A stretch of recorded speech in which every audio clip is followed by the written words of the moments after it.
My name is James Carmody with Synergy One Lending, and today we're going to be talking about how to get your offer accepted in a seller's market.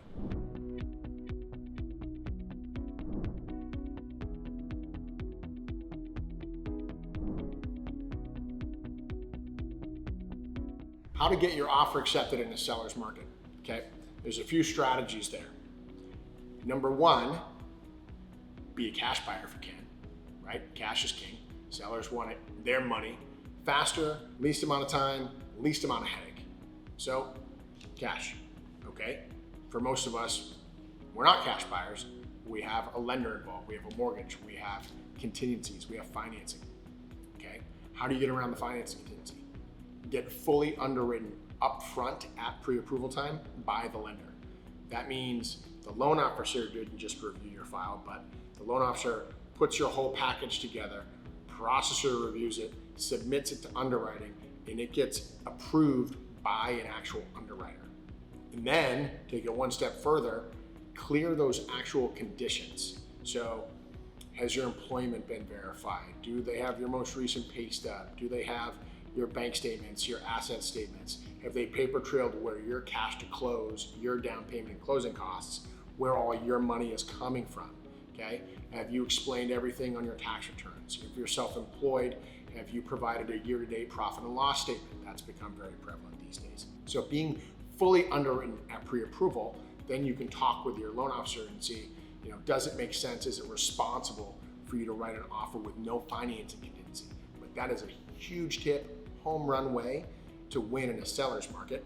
Another way, waive an appraisal contingency. So maybe you have substantial assets backing you up and you're putting a large down payment and you've got additional cash assets to bridge any gap if there is an appraisal shortage.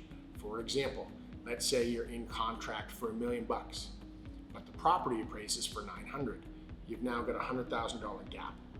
Well, if you can bring in that additional 100, you don't have an issue at all. So maybe out of the get-go to the seller, you write an offer with no appraisal contingency, okay? Third contingency to consider waiving, inspection. Maybe you are comfortable with the state and condition of the property. You've been there, you've seen it, you know what's not working, you know what needs to be fixed. So you send an offer to the seller without an inspection contingency.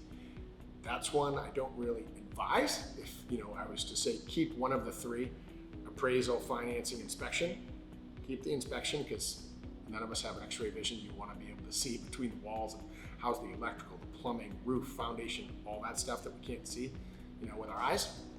But let's recap ways to make yourself super attractive and stick out in a seller's market. One, be cash if you can. If you can't, get fully underwritten at pre-approval. And not just approved, clear to close, meaning clear all the conditions for you. So it's just subject to appraisal and title, all right? Number two, waive an appraisal contingency. Maybe you've got additional cash. You can bridge any gap between price and appraisal. And then number three, inspection contingency. So those are all strategies and things that you can do to make yourself more attractive to the seller. Now I'll give you some fun ones as we kind of wrap up here. I have also heard of people finding out when is the seller reviewing offers and sending pizza to their house, cookies, flowers. That's creative, fun, and thoughtful. Also, finding out what cause does the seller support. Maybe they're passionate about breast cancer or the military, the environment. Maybe you're gonna make a donation to that cause or nonprofit on their behalf, right? So get creative with it. At the end of the day, you wanna pull on the heartstrings of the seller, and you wanna make sure that they're netting the most amount of money in the least amount of time with the least amount of headache. So those are some great strategies and tactics that you can put in place as a buyer to win in a seller's market. Thank you for watching this video. If you wanna learn more, make sure that you smash that subscribe button and stick around for more videos.